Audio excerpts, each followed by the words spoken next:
Hello everybody, so here we are. We're just about to have our online event with Mantra Caitanya from Canterbury. We're going to be discussing giving spiritual life to people in these times. For those of you who don't know who Mantra Caitanya is, then they are devotees of the Krishna consciousness movement. They are based in Canterbury, and they have various activities that they're performing over there. Mantra Caitanya is going to tell us more about those. And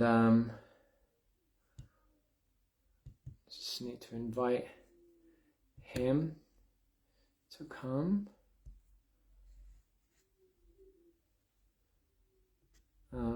Yeah, he should be here in a second. I know he's trying to... Okay, here we go.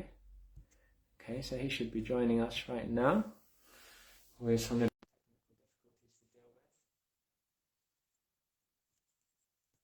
with. So he's a good friend of mine. And here he is. Hey there, Mantra Caitanya. Hare Krishna. Welcome to the program. That was a pleasant surprise, not too many technical difficulties. Yeah, brilliant. I love it when that happens. It worked quite well for us the other day, didn't it, on your Facebook Live? That was quite seamless. Yeah, almost worryingly seamless sometimes. But yeah, glad it all worked. Don't give you a false sense of security. Okay, anyway, let's see if it stays like this. So I was just giving you a little bit of an intro as to the work that you're doing in Canterbury. I was just thinking that Mantra Caitanya is one of my favorite personalities at the moment. I've been speaking to him about what they're doing over there. They've got a new magazine that they're doing. They're distributing lots of free food to people. He's been telling me about that recently, about how that works. And they're going to universities. They're trying to help young people understand more about spirituality. And I've heard for a long time about all the wonderful things that they're doing there. They're a big inspiration for the Bhakti project. But I wanted to ask a few questions about, I mean, I'm sure behind all of that hard work and behind all of that success, there are some struggles, some difficulties as well. And I mean, according to the Vedic scriptures, according to Bhagavad Gita and the Vedas, then the age that we're living in now, it's called Kali Yuga. It's a very difficult age. I think everybody is clear, especially this year. Forest fires, coronavirus, Donald Trump, so many international problems around the world. It's not an easy time, is it, to try and give people spiritual knowledge? Is it, Mantra? I mean, in one sense, yeah, the material world's always full of problems. So that's also made clear, if you study the Vedas and how you said Bhagavad Gita in particular, the material world's always a problematic place for anyone that is trying to be happy, actually. So there's always some difficulty. That's a fact. But, the wonderful thing about Bhakti Yoga, Krishna consciousness, is that you come into contact directly. We just heard this morning in the morning class that we had on Facebook, that you come into contact directly with the person that controls all of the problems, with Krishna. So yeah, there are difficult times. Coronavirus has changed the world and is continuing to change the world. And a lot of the things that we used to do to share spiritual knowledge with people, we can't do them anymore. So we have to think on our feet. You have to be very surrendered. You can't be attached. You have to be, ready to move at a moment's notice and to change direction. But these are all nice things, and we found it to be quite humbling experience. And, it stopped anything from going stale, because a year ago, everything that we built up over the last 5 years, the community, the programs, and all the different outreach and things we were doing, that more or less just got razed to the ground and finished a year ago. And in a lot of ways, we've been starting from scratch. So that was great, because it means nothing gets stale. But in terms of problems, I think about, you mentioned the Vedas, what Prahlad Maharaj says in Srimad Bhagavatam. And he says that the only enemy that the living entity has is his own uncontrolled mind. Mm-hmm. So in terms of difficulties, really, we step out of the way and just try and let Krishna do his thing. And we just try, the aim of bhakti is to become a surrendered, loving servant, or like an instrument of this divine love. Then anything can happen. So, yeah, it's been an interesting ride the last year or so, but it's also been really fun. And there's always some problems, but Krishna can solve everything, so we don't really mind. That's such a positive answer. So I think you covered everything there. So if there was like tsunamis, meteorites, aliens coming down, then with that kind of positive spiritual response, none of it would be a problem, right? No, if the aliens come, what do? We chant Hare Krishna, we put some khichdi and halva on the stove, and get the Bhagavad Gita out and start dancing. We're so lucky that we have this process, and it's the same. It's an absolute eternal. This is the eternal nature of the soul: is to be happy and joyful and to engage in festive Krishna conscious activities. So we don't mind. You can drop us anywhere, or you can drop anyone here, and we've got the program.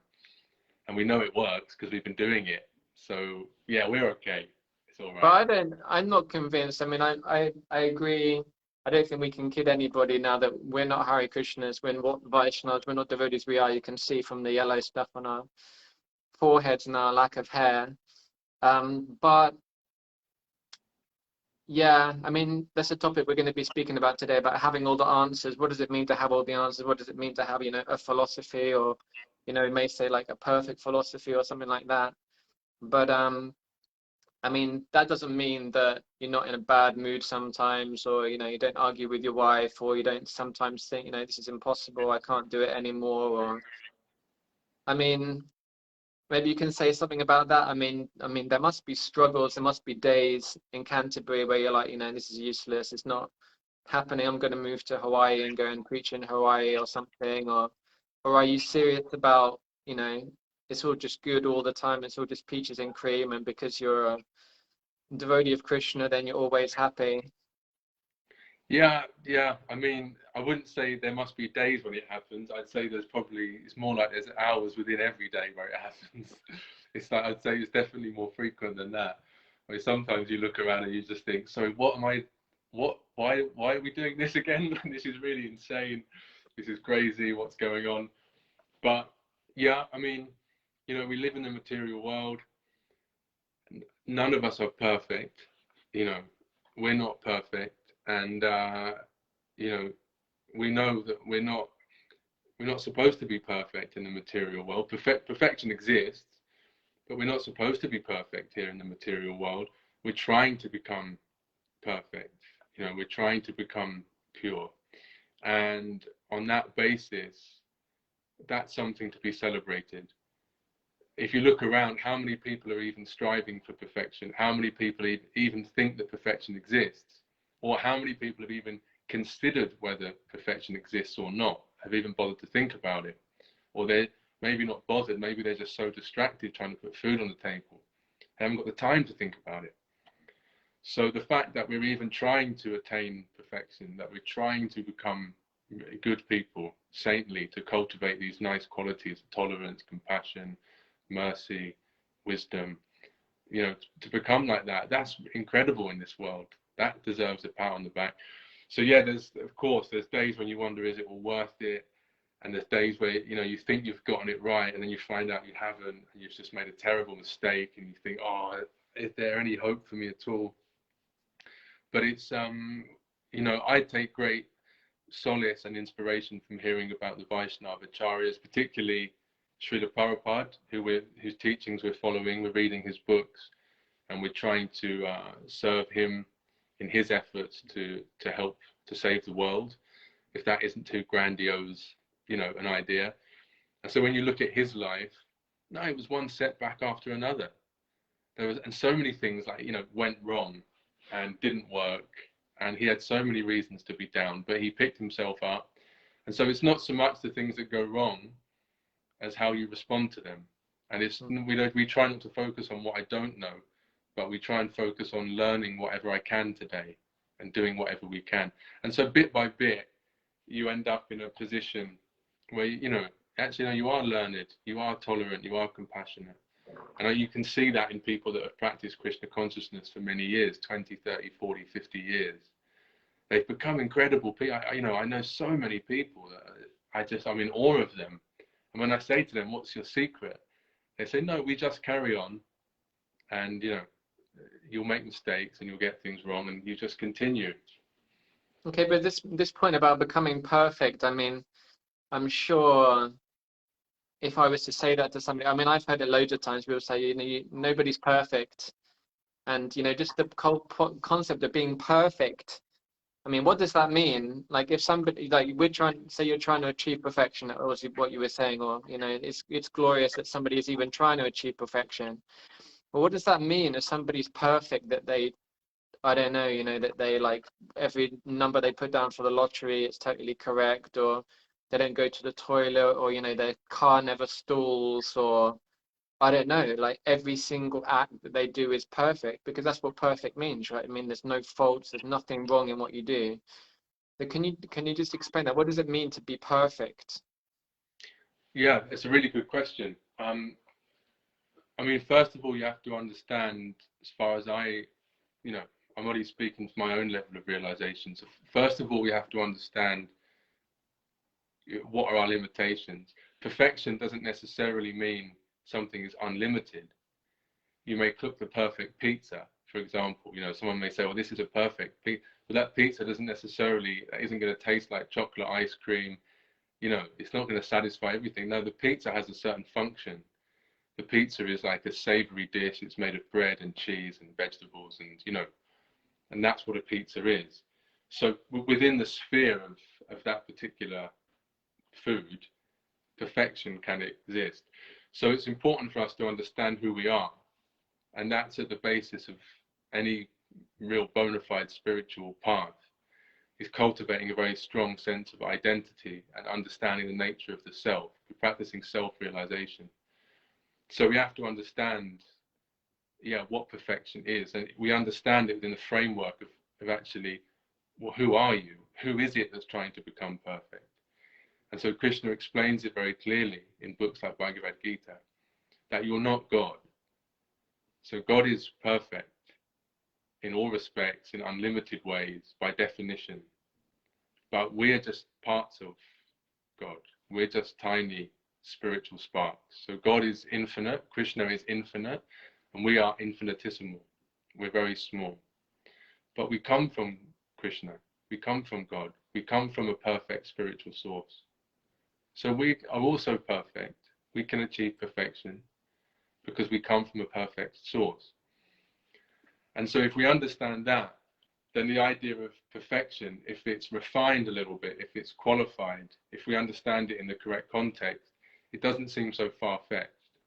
That actually, no, I'm a tiny person, but that doesn't necessarily, I don't have to become God, but within my own sphere of influence, my own capabilities, yeah, we can certainly achieve like that. Yeah, it's an interesting thing. I was just thinking while you were speaking that, as you mentioned, Srila Prabhupada, the founder Acharya of ISKCON, you know, the guru of the Hare Krishna movement, I mean, we would accept that he's perfect, that he's a Nitya Siddha, as they say in Sanskrit, eternally perfect. But that didn't mean that, you know, it doesn't mean that he knew everything. It doesn't mean that, well, it's a very interesting topic, like, because if you think of, you know, if somebody's perfect, you automatically have some kind of impersonal conception that, like I said, yeah, they don't walk on the floor, or they know everything, or they know what you're thinking. And Srila Prabhupada may have done that sometimes. Like, I mean, those things were mentioned, like he didn't walk on the floor sometimes, so he did know what you were thinking, but not in all circumstances. And it's interesting how you can be part of this world, which is so full of imperfection and strife, to be honest, but at the same time, you know, be perfect. And this is something I wanted to ask you about also, this conception of perfection. That, I mean, you're known as a preacher man, as a person who's giving people spirituality, giving people books, giving people spiritual food. You know, I'm sure if, you know, in the future you may have like a center there in Canterbury, a temple, some kind of center for people. So that means that you are giving people something. And I don't want to offend you or anything, but I think we discussed this before, that I wanted to ask this question, that when you're giving people something, or you're representing ourselves as an authority, we're saying that, you know, we know what this is about, we know what's right and wrong. We devotees will even say you should do this, you shouldn't do that, you shouldn't eat meat, you shouldn't drink alcohol, you shouldn't go to the cinema. I mean, we're quite assertive, or not dogmatic, but quite assertive in many things, saying you should do this, you shouldn't do that. So where do you get that authority from, you know? And like some people may say, well, who are you to tell me to do this or not to do that? Because going out there and preaching means that you're putting yourself on that pedestal and saying to people, you know, I'm going to tell you what to do in one sense. So where do you get that authority from, Mantra, if that's not too offensive? No, it's a very good question. It's a good question for anyone listening, and it's a really good question for someone like me to reflect on. You know, I'm glad you asked it. I mean, just about Prabhupada, you know, his perfection, we should understand. So, you know, the nature of the soul of each living entity is that we're infinitesimally small. And so why does that exist? So in the Upanishads, I think it's in the Svetashvatara Upanishad, it said that the absolute truth, you know, God or Krishna, was one and became many. So all these different living entities that you see, they're little spiritual sparks of the original spiritual fire that is God or Krishna. So why did he do that? And so the answer that's given in all, you know, it's screaming from the pages of all the Vedic literature, is he did that for love. Krishna, he could, because he's, you know, in Sanskrit, Atmarama, he's self-satisfied, he's God. He doesn't need anything from anyone. He could just sit around playing Angry Birds on his phone and be completely satisfied eternally. He doesn't need anything because he's God, right? You know, he doesn't need anything from anyone. He's full. But he didn't do that. He chose for some reason to split into unlimited living entities, diverse living beings. So why would you do that? So the Vedas explain he did it for love. That all these different living entities, it's like an orchestra. And if you have one guy sitting down playing the guitar, it's very nice. But if you can somehow orchestrate 100 people, you know, to sit in an orchestra with all different instruments, playing at different pitches and registers in different harmonies, you can create this incredible symphony. And it's a work of art. It'll blow people's minds. It's phenomenal. So Krishna wants to have a loving relationship for pleasure with every single living being. So the whole creation is actually just a big love factory. We're just here to generate love. And love is the highest happiness, because all of our songs on the radio are all about love. All the best poetry, Shakespeare's sonnets and everything, they're all writing about love. Well, that was really good, Mantra. What was it again? This universe is a big love factory. Yeah, that's what it is. That's a brilliant quote. Have you said that before? Did you just come up with that right now? No, I've probably thought about it before, because I talk a lot. I give a lot of talks, you know, and things like that. So, But is that the first time it ever emanated from your lips, or? I don't know. I doubt it, but I'm not sure. Yeah. That was Yeah. good. This universe is a big love factory. Yeah, okay. I I feel just wanted to bad now note that that. I'm rehashing material. I feel guilty now. But It's okay. I'm not offended. I mean, it was okay. good enough to merit a mention, even if it Brilliant. wasn't, you know, Okay, totally fresh. great. Maybe it's one of my greatest hits. You know, it's okay. So yeah, so we talk about Prabhupada's perfection. So he's perfect, not in some like generic, like you said, kind of like impersonal, vague notion of godliness. He's perfect within that relationship of love. You don't need to know everything to be perfect. If we want to judge perfection, you have to know the function of the thing. So a lot of people will say something like, you know, this world it can't have been made by a perfect God, because look how imperfect it is. It's always full of problems, you know. And yeah, okay, in one sense, it is very problematic. But if you actually understand the function of the world, you can then understand how perfect it is. So if I was to buy a screwdriver off Amazon, and then I leave a bad review saying, this didn't dry my hair properly, you know, not that I really got any hair, but, you know, whatever, this didn't dry my wife's hair properly, that's an unfair review to leave. Mm. You can't leave a 1-star review saying Mm. that, because the screwdriver is not intended for that purpose.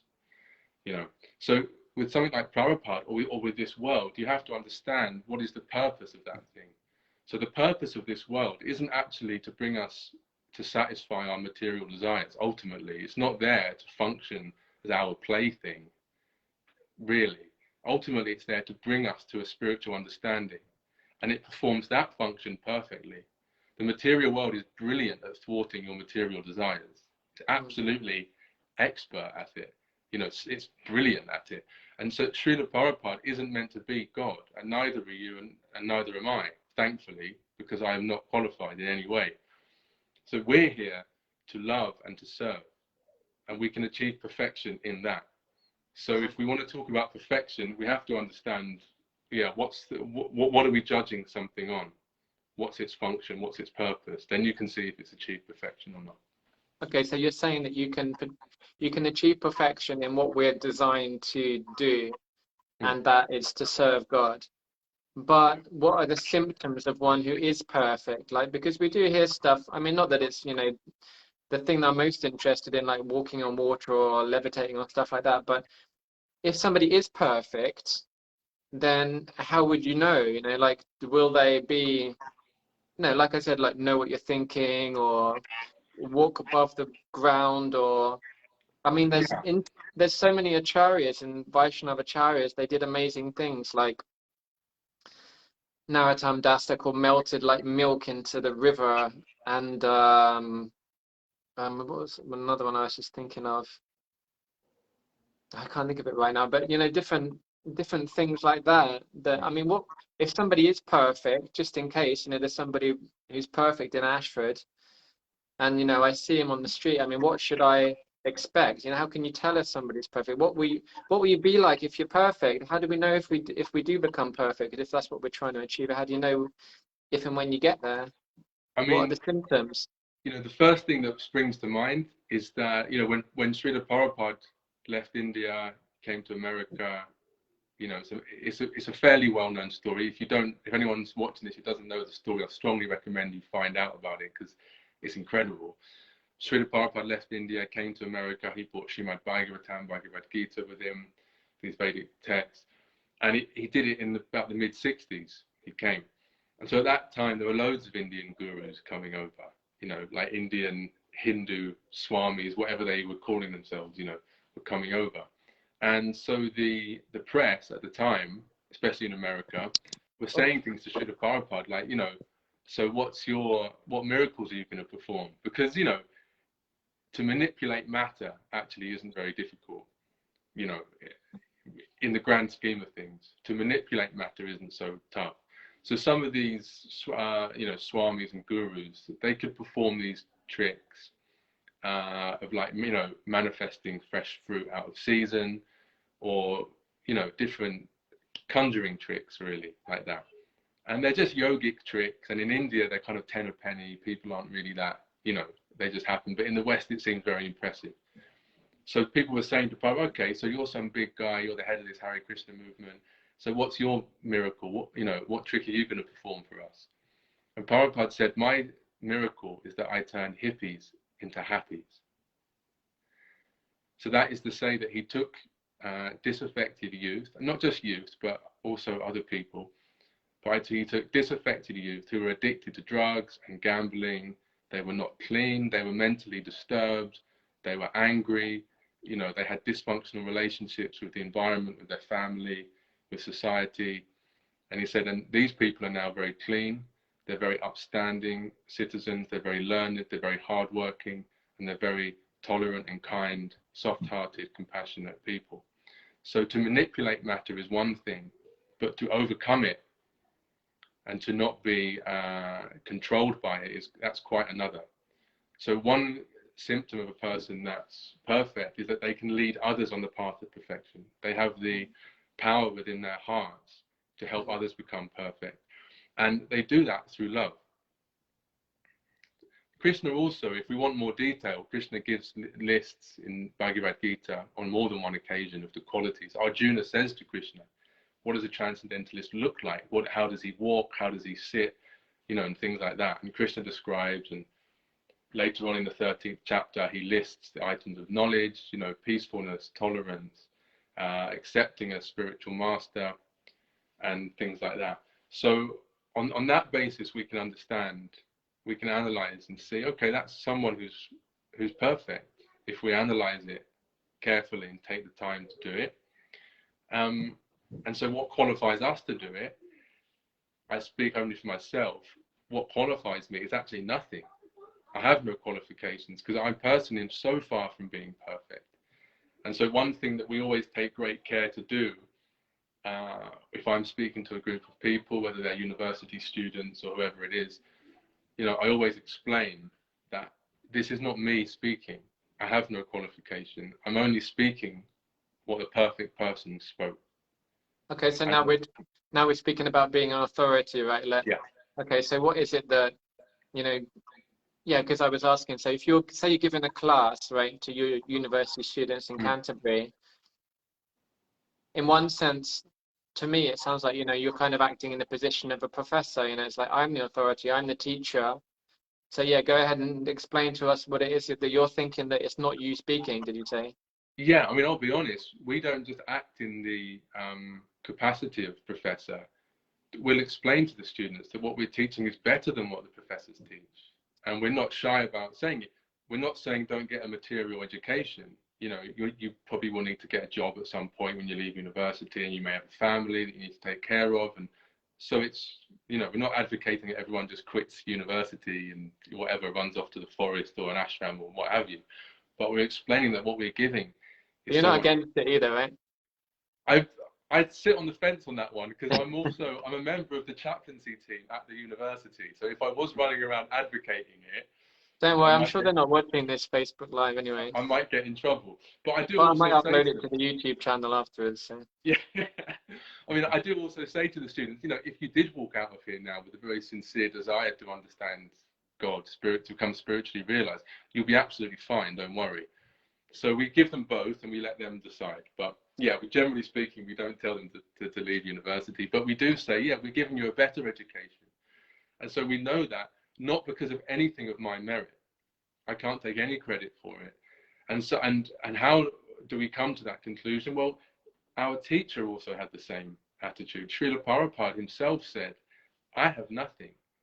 And he said actually, I act like a king. He wrote in one letter, he said to one of his, I act like a king, and I'll walk into any room in front of anybody and I will tell them that they're wrong. And I won't just tell them, but I will be able to explain why they're wrong and help them come to the correct conclusion. And he said, I act like a king. Why? Because I know no one can defeat me. Why? Because I just repeat the words of my spiritual master. And his spiritual master is repeating the words of his spiritual master, and he's doing the same, and he's doing the same, all the way back to Krishna. So we don't claim to be perfect. If any of us do claim to be perfect, then actually it's a sign of great imperfection because there's a lack of humility, which is the greatest qualification for spiritual life. To understand that you're infinitesimal, if you actually understand the self, you have to be humble because you have to realize how small you are in the grand scheme of things. So but then also you are, I mean, there is an authority there, like, because otherwise then there's no value to the message, right? But I guess what you're saying is it's not you, the person who's speaking it, you're not putting yourself up as the savior of everybody that you're speaking to, but you're passing that message on. But that authority is ultimately coming from Krishna, right? From God, the compiler of the Vedas, and you're just passing it on, right? Yeah. Just like the postman can send you a check. He can bring a check and put it to your letterbox. And when you cash the check, it doesn't come out of the postman's bank account. He's just the messenger. The postman doesn't need checks. No, he doesn't either. Bills. I get just bills and no checks. But it's like that. So the postman can bring you a check for £1 million, but he can be skint. It doesn't make any difference. The check is still valid, right? So it's the same with us. That spiritually, I'm skint. I'm totally broke. I've got nothing basically. But if we just stick to this authority and we just speak the truth in a nice way, that and we take the time and the care and the attention to explain it to people in a way that is relevant to them, that actually has an impact in their lives. We're not just standing in a pulpit telling people they're wrong. This is not very humble. It's not very loving. Yeah. Makes me think of when I've heard stories about Srila Prabhupada, how he was going in a car down Oxford Street in London, and he was crying. The devotee said, "Prabhupada, why are you crying?" And he said, "These people are just running up and down the street shopping, and they have no knowledge of who they actually are." And also another time he was, they took him somewhere and there were people playing golf, and Prabhupada started crying again. And they said, "Prabhupada, why are you crying?" And he said, "These people are old, these are pensioners, they're going to die soon, they're going to leave their bodies soon." And he said, and they're just wasting their time playing golf. So yeah, I think it's an important point that the origin of giving spiritual knowledge is actually compassion or love, that you wanna help those people, right? Yeah, that's the you actually reminded me of one thing that Prabhupada also said. One of his disciples came to him and said, they were standing on a balcony looking out over the city or something, and one of the disciples said, Srila Prabhupada, sometimes I just feel so much compassion for all these suffering souls. Prabhupada looked at him and said, why only sometimes? So that, he's somebody who's constantly, it's said that, the heart of someone who's spiritually realized, they feel pain when other people feel pain. If I see someone suffering, I also suffer, because the heart is soft. In material life, you see someone else suffer, maybe you don't think about it at all, maybe you're glad about it, or maybe you think, well, he's out of the way, I can get on with my material life while he's having some guy's having marriage problems at work, maybe I'll get the promotion, or whatever it is. But so someone who's perfect, who's spiritually realized, doesn't feel like that. They feel pain when other people feel pain, and then they act on it. Yeah, it's a nice point. I see that with my spiritual master is Srila Shivaram Swami. He's very active on social media and does a lot of vlogs. And I saw a vlog he did the other day. It was about meat eating. I don't know if you've seen that one. Have you seen some of his vlogs? I've seen quite a lot of them. I'm not sure if I've seen that one, but yeah. The one about meat eating. He says before it starts, he says, "I apologize if my words are strong, but this needs to be said." And then he just says about meat eating, "Who gave you the right to eat meat? It's such a narcissistic activity. You're not taking into consideration the feeling of the animals." And what I feel like with my spiritual master is just a personal experience, is that he preaches very strongly, corrects his disciples as well, strongly, but the origin of all of that kind of strictness and force is love, because he wants to uplift us and he wants us to not waste any time, and he wants us to advance in spiritual life and understand things. So although it may seem like it's harsh or strict, the reason is out of love, that he wants to help us. That's an interesting connection for me. Yeah, I actually remember my brother once gave me, somehow my brother got into like political activism for a little while, and so he gave me this like underground magazine that he'd found in Brighton somewhere at some like kind of socialist club or something, and it was like an anarchist's guidebook. Anyway, there was this big full page kind of like art piece or whatever, and it just said, there is no such thing as an innocent bystander. And I thought, and that, if you then look in Bhagavad Gita, so it's a great catchphrase and it sounds fantastic and it's got a nice ring to it, but then if you look in Bhagavad Gita, Krishna gives ahimsa as one of the items of knowledge in the 13th chapter, and then in the purport, Prabhupada explains what ahimsa means. It's not just about being non-violent towards people's bodies, that we don't kill animals, we don't hurt each other, and so on. But actually, we're suffering in this world because of a lack of spiritual knowledge. We're suffering because of this mistaken identity that we think we're a material body when we're actually not. And so to have knowledge of that and withhold it from people, it's actually an act of violence because you're complicit in their suffering. And that's really deep. And yeah, that's a lot to get your head around. But if you think about it, it does make perfect sense. And so, yeah, these people, I mean, the word sadhu means that the sadhu cuts, they have to cut.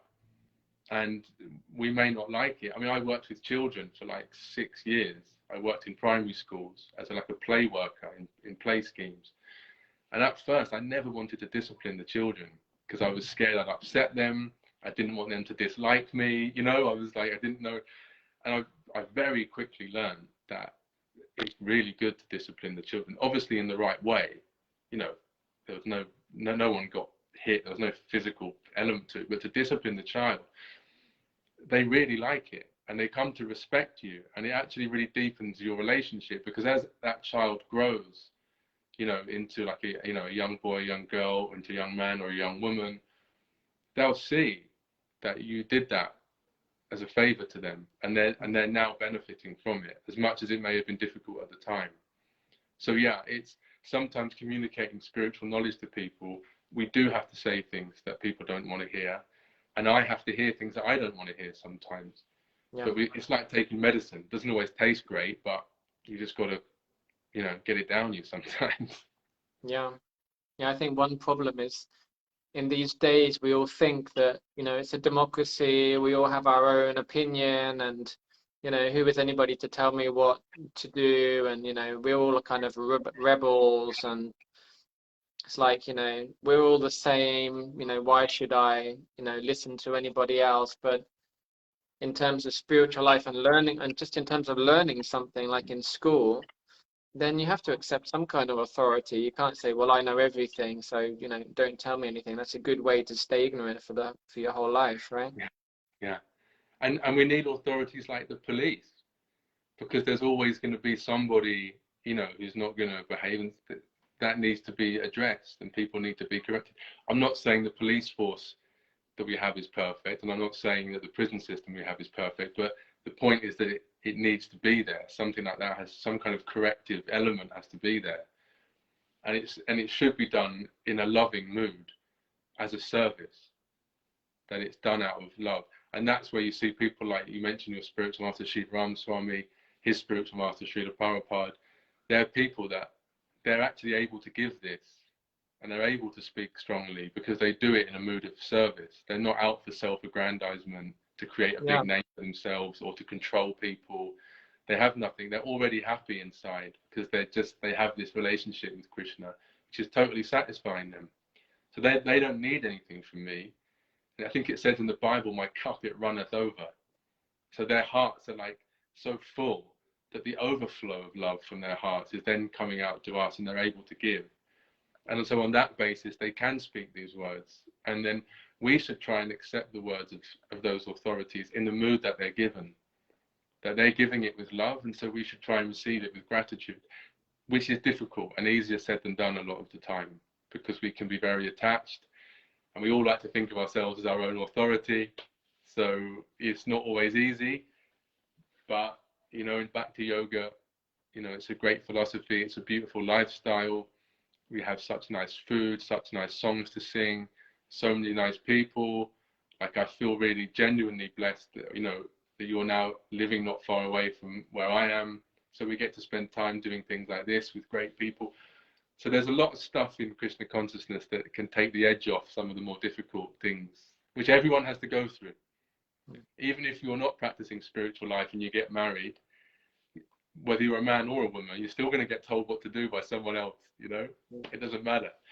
It's always going to happen, whether you go to work. I became self-employed because I didn't want to have a boss, but now I have like 25 customers, and they're all my boss telling me what to do when I turn up.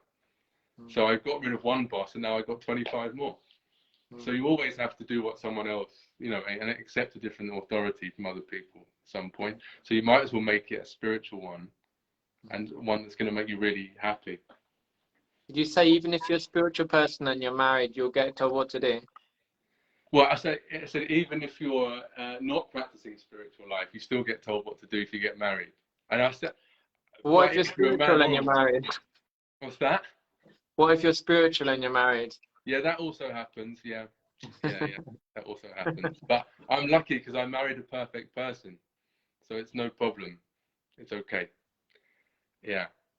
When we got married, somebody, someone always speaks for the groom, right? Someone gets up and says a few words about the groom, vouches for him, that he's fit to take this girl's hand in marriage. And my spiritual master was there, and so a couple of people spoke on my behalf. I paid them to lie. It was okay. They said some nice things. It was good. And then my spiritual master said, "Well, hang on. They're about to get on with the ceremony." And he said, "What about Emma? What about the wife?" And Adi Guru, who's our mutual friend, and lots of people who know me will know Adi Guru, he was doing the ceremony. He said, "There's no need. We all know she's perfect." So we have it on authority. At the wedding, it was said she's perfect. So I know. Wow, you're a lucky guy. Yeah. Okay, I've got another question, Mantra. Then I know you're doing a lot of things over there in Canterbury. You're distributing food. You've got your magazine. You don't have a copy on it, do you, that you can show us? I do. I have one downstairs. I can run and get one. It's okay. We'll show it later.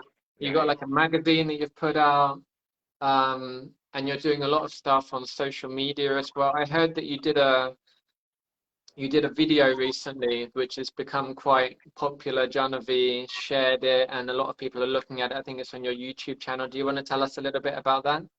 Yeah, it's on our Instagram, the Peace Formula Instagram. And I just did a few years ago. There was this whole thing on YouTube going around called Story Time. So everyone was just sitting in front of the camera, and things start trending on social media, right? So this thing, Story Time, was trending, and so I was trying to think of, how could I tell a story about my life, because it was meant to be a personal thing to you, something that had really happened. And I was thinking, what is there a story that I could tell that might be beneficial to people? And I was really fortunate that 11 years ago, do you know what? I think it was almost 11 years ago to the day. I was in the room with my brother in hospital when he passed away, when he left his body, as you say, when he passed away. So I thought, I could tell that story, because it's experiences like that, they're quite powerful and they're really instructive. They teach us a lot about life, if we think deeply about them. So yeah, I made that video a few years ago, and a few people were, it resonated with them. So I thought, I'll put it on Instagram, because it was just lost on YouTube now. So I put it on Instagram, and yeah, it seemed like, people really, it struck a chord with people. Yeah. Can you tell us something about that story? Would you be okay to share that with us now? Just something about it? Yeah. I mean, yeah. So my brother he was older than me, and by about 3.5, 4 years or something. So he was kind of like an authority or a guru to me. He taught me, what the cool clothes were to wear, how to talk to girls, what the cool music was to listen to, all this different stuff, And so he was just someone that I looked up to, and he always just took care of me. So I was very dependent on him. And anyway, I was probably about 21, I think, or 20 years old, 21, and he got diagnosed with cancer. And it was a rare form of cancer. And it didn't necessarily have a high mortality rate, and they had these ways of treating it. And the tumors could often sit dormant in the body for like years and years and years without doing anything. So he got diagnosed with this. Apologies, we had a little malfunction there, hardware malfunction. So yeah, he got diagnosed with this form of cancer, and I didn't really think a lot of it, to be honest, because I thought I would probably, survive. It didn't seem like a big deal. And then some years later, it turned out that actually, no, it was terminal. I didn't actually know that at the time, but it turned out that it was terminal, and he'd been given 6 years to live. And at the beginning of that 6 years, the doctor who was very qualified in this particular kind of cancer, that doctor had said to him, if you stay with me, I have all the trial medicines, you know, experimental medicines that can help you, but I can only give you 6 years.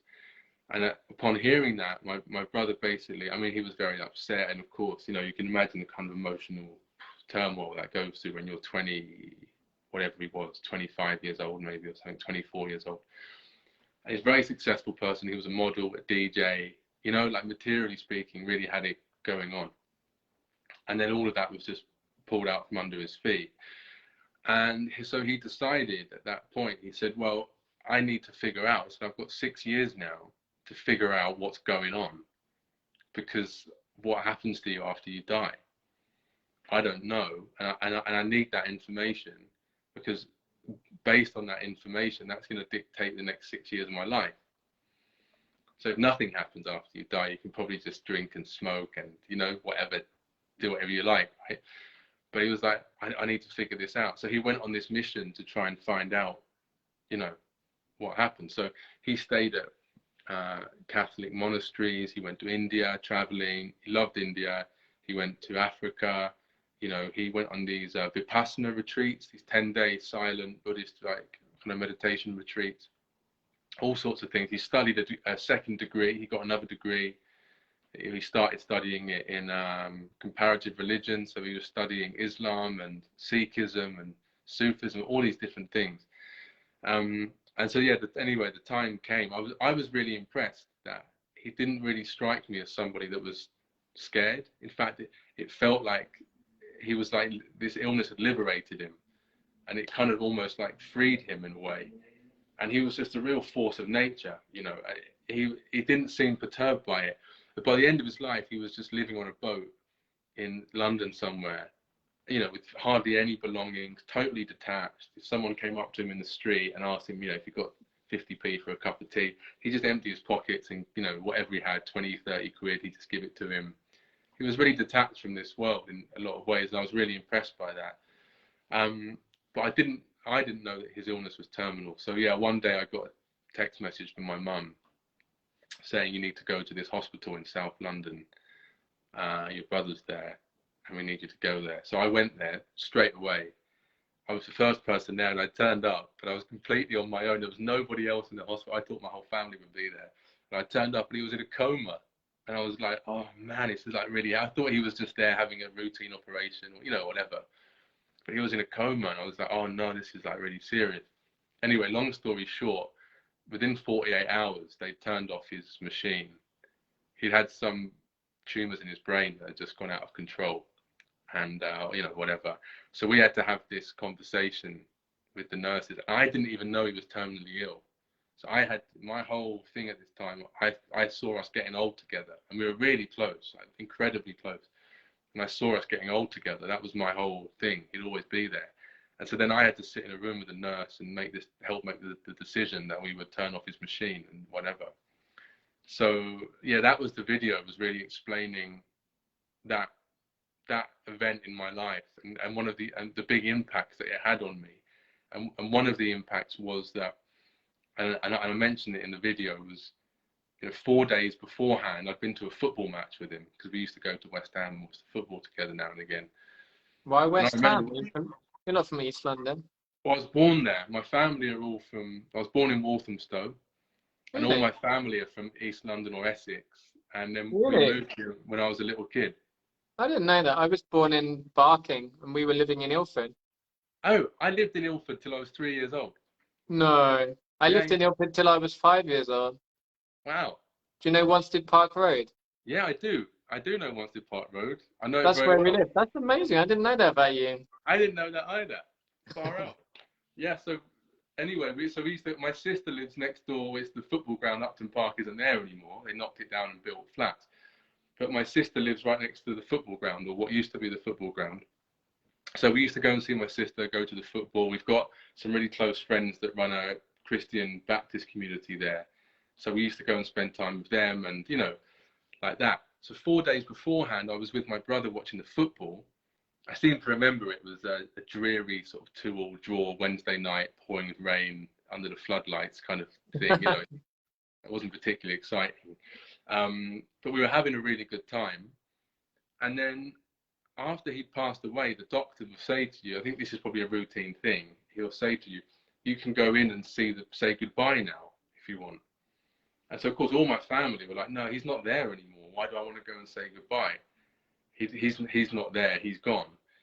So, you know, and I remember sitting there thinking to myself, well, once I walk out of the hospital, I can't go back and do it again. So this is, you've got to decide now whether you want to go in and say goodbye to the body, right? And so I thought, I'll do it. I thought I can handle going in and doing it, but I don't think I can handle the regret of not doing it. So I decided to go in. So I walked in, so he's just laid out on a hospital bed and they pull the sheet back. And anyway, dead bodies are not pretty. They're, you know, it's not pleasant. Even a few minutes after the person dies, it's not pretty at all. And I think I kissed his forehead and it felt disgusting. And I was like, oh, this is, you know, and I was just trying to think, well, hang on a minute. I kissed him like, you know, when West Ham scored that goal, the equaliser on Wednesday night, I kissed him then and it was great, you know, but now kissing him now is like disgusting. And so there's something there, right? And so that's the beginning of spiritual life, is trying to understand what's the difference between a living body and a dead body. And so that experience was really significant for me. And then events that happened later on also helped me take up spiritual life. But yeah. Yeah. So in that sense, did that event of your brother passing, that helped you to, because you weren't a Hare Krishna at that time, right? No, I had no interest in spiritual life at all, really. No.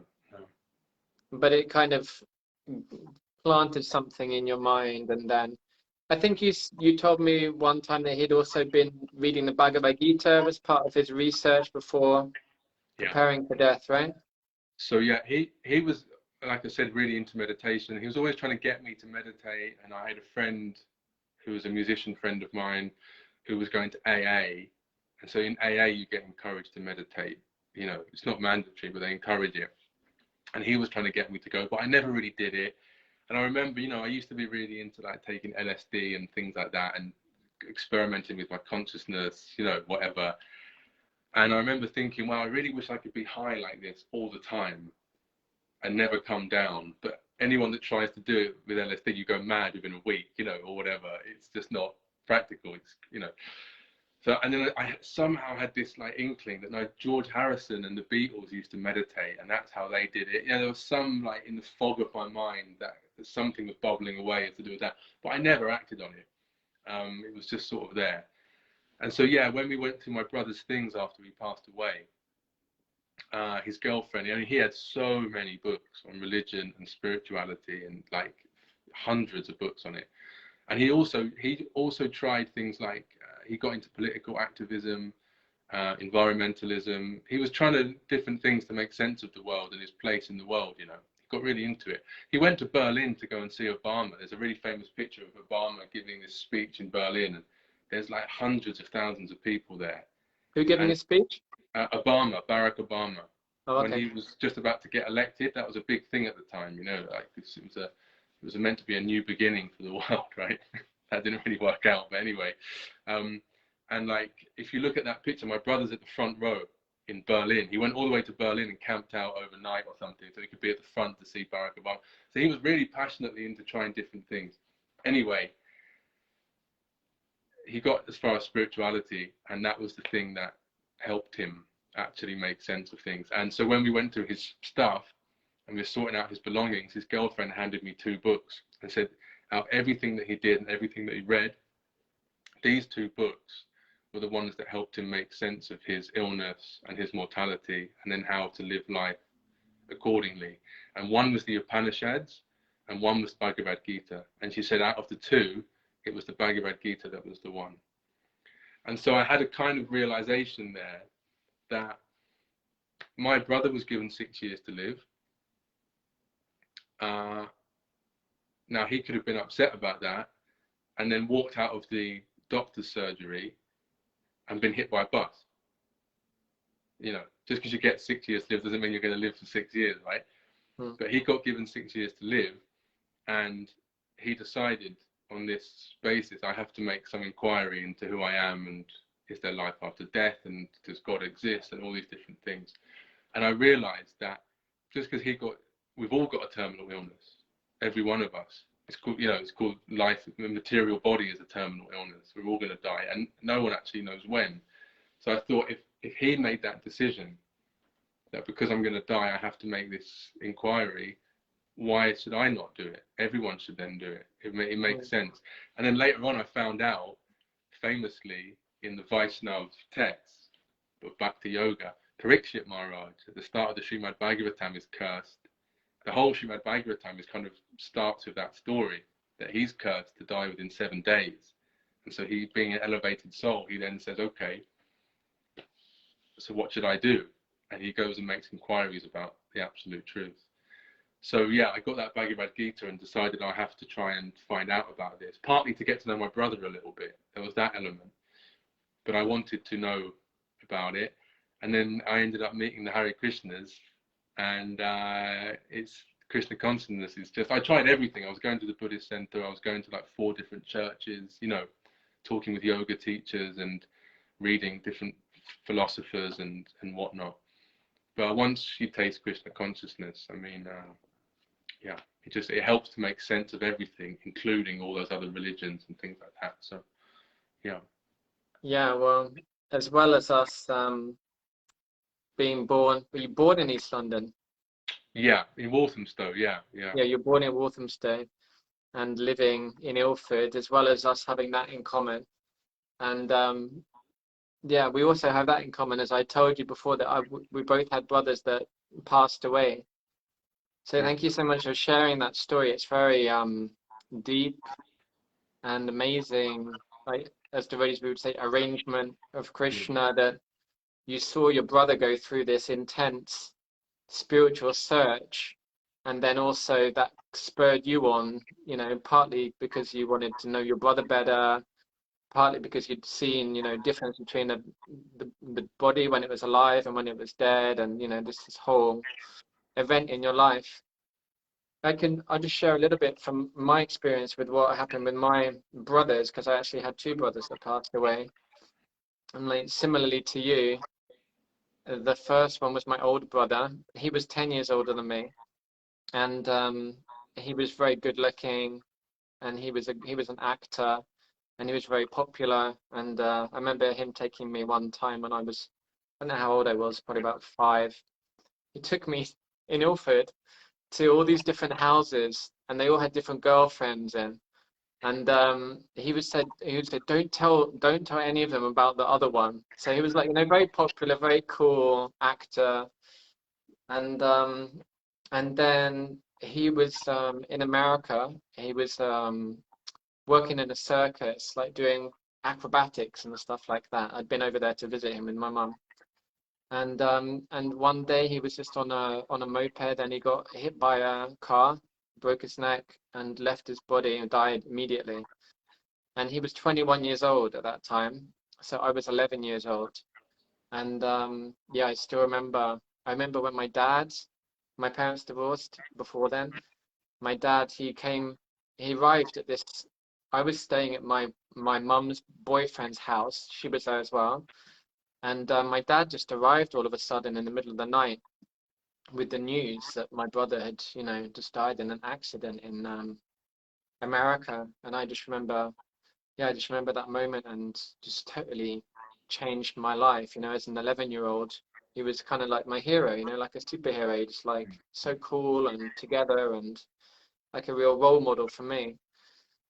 And then, yeah, it took a long time to deal with that emotional pain. But then after that, I really changed my outlook on the world. It's kind of like if somebody comes up to you and they prick you with a pin, it's like that person, you're never going to like walk up to them, you're going to be like, wary of that person. So after that, I was always kind of wary of the world. I was like, this isn't such a nice place that it seems, it's not all that it seems.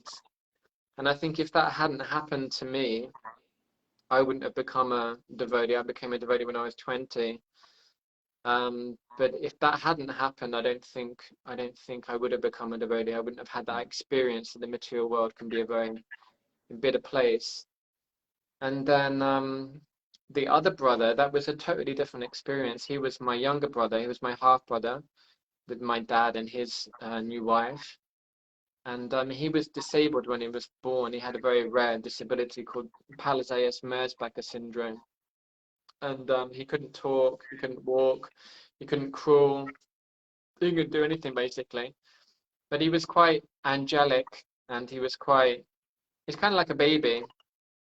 And he'd smile and make different noises, and I'd play with him and stuff like that. But we never knew how long he was going to live because he had such a severe disability. The doctor said maybe 10 years, maybe less. But he made it to 18, and then he got like a cold, and then it turned into pneumonia, and then he died. But I was already a devotee at that time, spiritual practitioner. I was living in the temple, and when I heard that he was sick, then I flew up to Scotland because my dad lives in Scotland, from the temple in London, and I spoke to the temple in Scotland, Karuna Bhavan Temple, and they gave me lots of shalagram shilas, I think 108 shalagram shilas. So I took those shalagram shilas and Ganges water, tulsi leaves, garland, and everything. I went to the hospital where he was, and I kept those shilas right next to his head and sprayed water on him, Radhakund water, tulsi leaves in his mouth and stuff. And I wasn't there exactly when he died, but I was there the previous night, and then he died the next day. So for me, it was kind of like how do they say in English? I'm still caught up in Hungarian. It was like night and day. That's how they say it. So it was like I found it, although obviously we were sad, but I found it like a very positive experience because our life in this material world is temporary. Our life in this body is temporary. We have to move on. But if you can come in contact with Krishna consciousness, if you can come in contact with sacred things, if you can be elevated, especially at that time of death, then that's so positive. So I felt like I'd done something. I'd helped him. He would have a better destination. He would have a better body than the one that he was in that life. So yeah, it was interesting to me that the two different experiences were so kind of contrasting. Just hearing you say that, I went through the exact same thing with my dad. That with my brother, I had no spiritual understanding, no philosophical understanding, nothing. And when they sat us down in that room, and they basically politely said, "You've got to turn the machine off," but we have to make the decision, But that's what they explained it scientifically, what had gone on with his brain and everything like that. Like it just ripped through me. The pain was just unbearable, and actually I just broke down on the floor in a heap, just crying. And everybody when I came to again, everyone had just walked out because there was just nothing they could do for me. So they just left me there just to cry it out, and I was broken.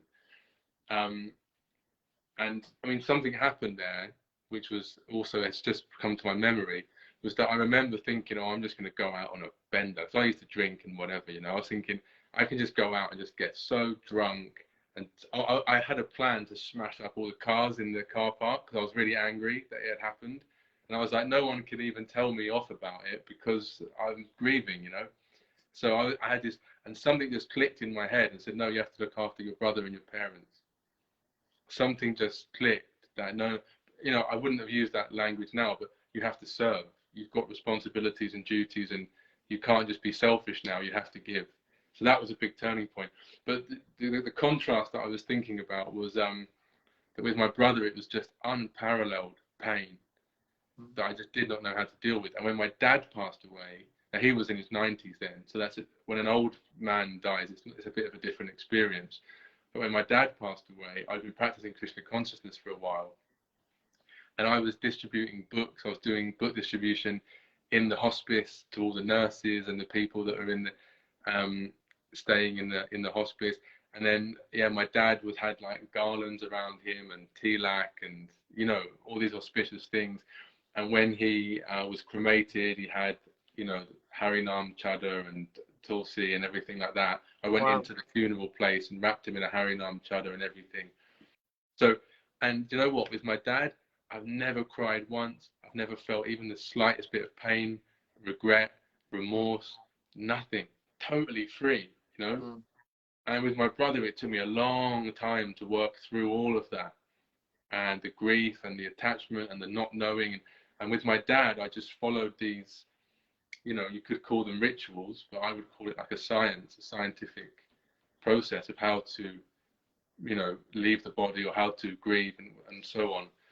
And I just think, yeah, I get happier the more I think about it, actually, you know. Mm. So it was an Mm. interesting that those two different experiences were also contrasted for me. There was one that was in material life and one that was in spiritual life, yeah, and they were really different. Yeah, it's very interesting, isn't it? Because it just changes. I mean, like, I guess a lot of what we do is external, you know, like the clothes we're wearing, or the chanting that you're doing, or the reading, or the worshiping the deity, or the preaching. It's all kind of external, things we're doing externally, and we don't necessarily realize what it's doing internally.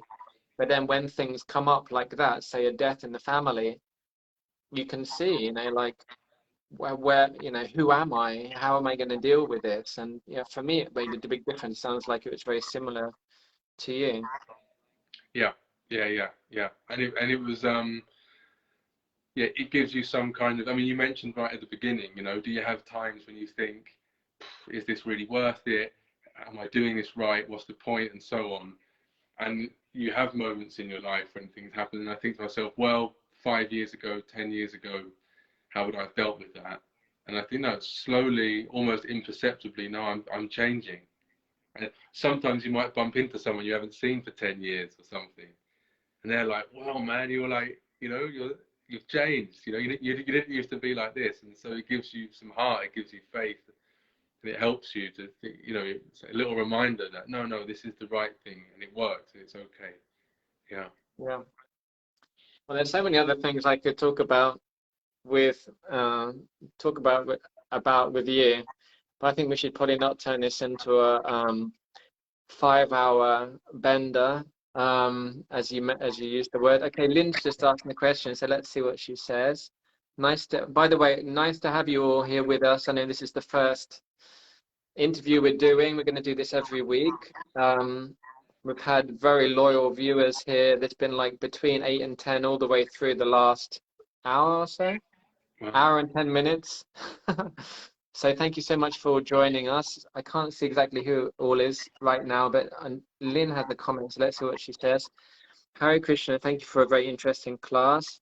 On the subject of perfection, I heard Vaisheshika Prabhu say during a class a year or so ago, something along the lines of, if all you can do is all you can do is enough.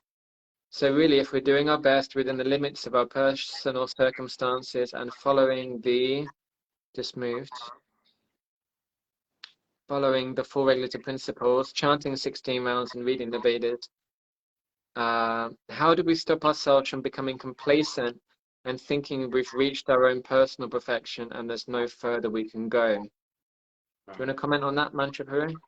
Yeah, sure. I mean, thanks. First of all, thanks for such a nice comment and question. It's really, really amazing. And the comments and questions are just as important as the discussion and the talk itself. So yeah, thank you. Yeah, I actually saw something similar from another devotee called Mahatma, and he's quite a well-known person in the Bhakti Yoga community. And so he was saying, you know, complete surrender. That can mean different things, but you know, it means surrendering as much as you can at the moment. That's complete. So it's like you can say to someone, give me all your money, or whether you've got a fiver or 5 grand, all your money is going to be different. But as long as you just give it all, it's okay, you know. And then there's that famous story of Jesus Christ. People were mocking this woman for putting a small donation in the thing at the temple, you know. And he said, no, she's poor and she's given everything. And you're rich and you've given a tiny fraction of your wealth. So as long as we're giving everything, then our progress is assured, and ultimately Krishna's happy with that, which is what the aim of the game is for us, is to try and please Krishna. So how do we stop becoming complacent? I mean, for me, the thing that inspires me is being in the association of devotees, because I spend time with people. Either my own spiritual master. I'm lucky that I get to see him at least once a year. I usually end up spending at least a week with him. Sort of personally, quite close together.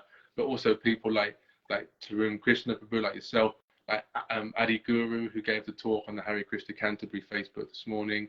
So we have these people in our lives who are around us, and being around them stops me being complacent, because I look at them and then go home and have a look at myself, and I think, well, I am doing all those things, and those things will lead me in the right direction. I am going in the right way, but there's still more to do. And then if we look at what happens in the world, what are people experiencing there? Well, it's actually, we're always feeling like what we're doing is not enough, but it's not in a way that is affected materially. So sometimes we can feel that what we're doing isn't enough, and that gets us down. It's a drag. We feel inferior, we feel insecure, we feel inadequate, and that's when the idea of not enough is affected by egotism. But out of humility, if you feel like what you're doing is not enough, it's actually because what Krishna is doing for us is so great. It's not just about your own inadequacy. Something else has come into the mix now, that your own sense of not enough is actually because of how great Krishna is, or how great these devotees are that are around you, that are in your life, and what they're doing. So it actually, your own feeling of not enough becomes a celebration of others. And so it becomes very ecstatic, and it becomes happy and blissful and really motivating. So I try and, as much as possible, spend time with people that are clearly more advanced than I am. And that, it humbles me and it inspires me at the same time, to carry on. Okay, thank you. That was a wonderful answer. I hope Lynn's satisfied with that. Okay, well, yeah, I'd happily sit here for the next few hours chatting with Mantra. But I guess we should probably finish here. Thank you so much for coming and being on the show with us, Mantra. We'll definitely have you back. I was saying to your wife, we have to have her on sometime. We were discussing, what was it? We're going to have the life and times of Hemamukhi Devidasi.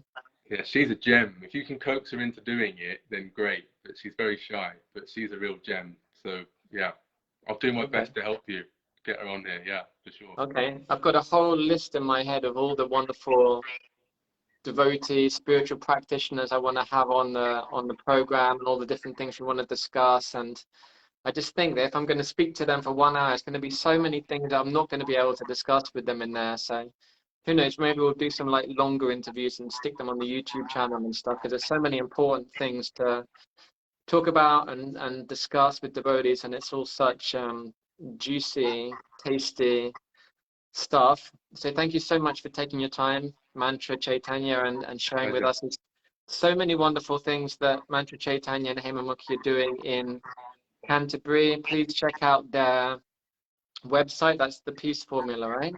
Yeah, they can go to thepeaceformula.co.uk, and they can also find Hare Krishna Canterbury on Facebook.